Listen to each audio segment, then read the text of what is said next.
Olá, povo de Deus, 23º domingo do tempo comum, 6 de setembro de 2020. Nossa reflexão bíblica de hoje será a partir de Ezequiel 33, de 7 a 9, da carta aos Romanos 13, de 8 a 10 e do Evangelho de Mateus 18, de 15 a 20. O profeta Ezequiel exerceu seu ministério no século VI a.C. e foi contemporâneo da queda de Jerusalém, em 587 a.C., quando Nabucodonosor invadiu a Judéia e levou para a Babilônia os cativos. Os comentaristas dizem que Ezequiel foi levado para o cativeiro antes da queda de Jerusalém. Mesmo no exílio, o profeta Ezequiel cumpre a função como sentinela do seu povo. Na verdade, o nome Ezequiel significa em hebraico Deus é minha força, ou Deus fortalece, ou ainda Deus é minha fortaleza. Então, desta maneira, a ideia de sentinela na Bíblia tem o papel de guardião, em um sentido simbólico. E no oráculo de hoje vemos a responsabilidade de quem exerce esta função. Diante da injustiça ou da iminente invasão do inimigo, a sentinela tem que tocar a trombeta. Se não o fizer e o injusto morrer ou a cidade for invadida, a culpa é da sentinela, que não cumpriu bem sua missão. Mas se avisar o ímpio e ele não se converter, se alertar a cidade e ela não tomar providências, a sentinela cumpriu sua missão e se eximiu de sua culpa. De qualquer culpa. Na nossa cultura, há frases bem populares que indicam que nós não somos sentinelas da vida alheia. Em outras palavras, que não devemos cuidar da vida dos outros. Esse tipo de mentalidade nos afasta do compromisso, do cuidado com as outras pessoas. Somos responsáveis pela vida coletiva de nossa sociedade, como também devemos estar como sentinelas, não bisbilhotando a vida alheia, mas sim para estarmos sempre disponíveis uns aos outros. O profeta sentinela tem que ter o coração em Deus e os olhos voltados para a realidade, perscrutando sempre os sinais dos tempos. E quais são os sinais de hoje que uma boa sentinela tem que tocar a trombeta para despertar a consciência do povo? Romanos 13, de 8 a 10. Em profunda sintonia com o que dissemos da primeira leitura, temos com o apóstolo Paulo a alerta de que o amor está acima da lei. E que é o amor senão cuidar do bem de quem se ama. Nenhum mandamento será necessário para quem de fato viver no amor. Não devais a ninguém coisa alguma a não ser o amor de uns para com os outros. Bom, essa dívida nunca será totalmente paga, pois o amor aos outros é dever permanente. Santo Agostinho traduzia essa reflexão de Paulo da seguinte maneira: ama e faz o que quiseres. Se calares, calarás com amor, se gritares, gritarás com amor, se corrigires, corrigirás com amor, e se perdoares, perdoarás com amor. E se tiveres o amor enraizado em ti, nenhuma coisa senão o amor serão os seus frutos. Evangelho, Mateus 18, de 15 a 20. Estamos lendo um dos 5 sermões de Jesus na estrutura do Evangelho de Mateus. Esse de hoje é conhecido como o Sermão da Comunidade, que nos apresenta hoje 3 temas interligados e de uma importância muito grande para o relacionamento humano e vida em comunidade. A correção fraterna e o perdão, oração em comum e presença de Jesus no meio da comunidade. Como diz o exegeta jesuíta Padre Adroaldo, cremos no Deus dos laços, das conexões e das relações criativas.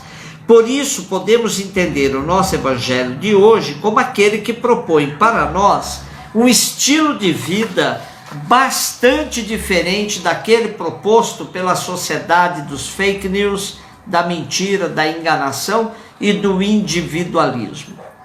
Vejamos a correção fraterna. Esse tema é introduzido aqui porque havia problemas na comunidade e dá a entender que havia também uma prática de exclusão de pecadores da vivência comunitária.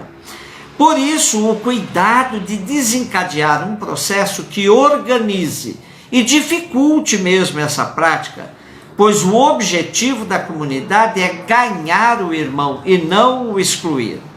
A comunidade de Jesus não é uma comunidade de puros, mas sim de irmãos que se ajudam mutuamente. O mais importante do processo de correção fraterna é o seu objetivo, ganhar o irmão. Correção fraterna também só é possível num clima de confiança.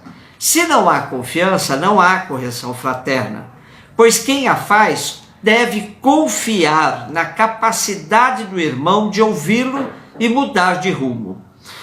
Quanto à oração em comum, quando Jesus diz que onde 2 ou 3 estiverem de acordo num pedido ao Pai serão atendidos, Frei Carlos Mestres comenta: a exclusão presente no texto de hoje não significa que a pessoa seja abandonada à sua própria sorte. Ela pode estar separada da comunidade, mas não está separada de Deus. Caso a conversa na comunidade não der resultado e a pessoa não quiser integrar-se mais na vida da comunidade, resta o último recurso: rezar juntos ao Pai para conseguir a reconciliação. E Jesus garante que o Pai vai atender. Há pessoas que verdadeiramente não têm aptidão para o convívio comunitário. Porém, no mínimo se pede que seja capaz de ser solidária, ainda que com um número reduzido de pessoas. E em relação à presença de Jesus no meio da comunidade ou de um grupo mínimo de 2 ou 3 pessoas reunidas em nome dele, é o próprio Jesus que nos garante sua presença. Nesse tempo de pandemia, os cristãos bem informados lamentaram sim os templos fechados, mas não sofreram a crise da orfandade em relação a Deus, pois sabiam que Deus não está encarcerado nos templos, mas presente onde em seu nome as pessoas se reúnem e se unem. E temos ainda no texto de hoje a ampliação do mandato de Jesus dado a Pedro no capítulo 16. Tudo que ligardes na terra será ligado no céu, tudo que desligardes na terra será desligado no céu. Agora é toda a comunidade que recebe esse poder, indicando que o poder de Pedro só pode ser exercido em comunhão com a comunidade, nunca acima ou isolado dela. Como no texto de hoje se introduz o tema do pecado, se teu irmão pecar contra ti, creio que é bom termos uma palavrinha sobre ele.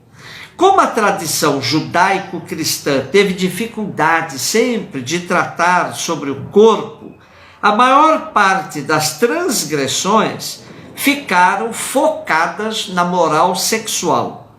Os pecados da injustiça, exploração, corrupção, nunca pesaram tanto quanto os pecados relacionados com as questões sexuais.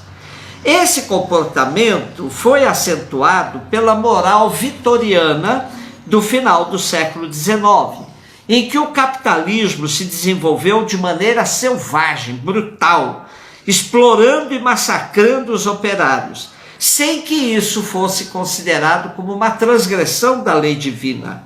Mas o comportamento sexual das pessoas era vigiado e fiscalizado com lupa. Isso provocou uma deformidade enorme das consciências. O pecado que aparece na nossa leitura de hoje diz respeito às relações humanas e não se reduz a um só tipo de transgressão. Portanto, pelo nosso texto de hoje, podemos ter um conceito muito mais amplo de pecado e percebermos que pecar contra o irmão pode incluir roubo, exploração, difamação e uma série de comportamentos que prejudicam as relações pessoais, a vida em comunidade e também as relações sociais. Importante moldarmos nossa vida ao amor nas relações, pois, como diz Paulo, quem ama seu próximo cumpriu plenamente a lei. Aproveitemos esse tempo de pandemia para uma revisão séria de nossos relacionamentos e compromissos com uma sociedade de novas relações que seja de fato marcada pelo verdadeiro amor. Um beijo no seu coração.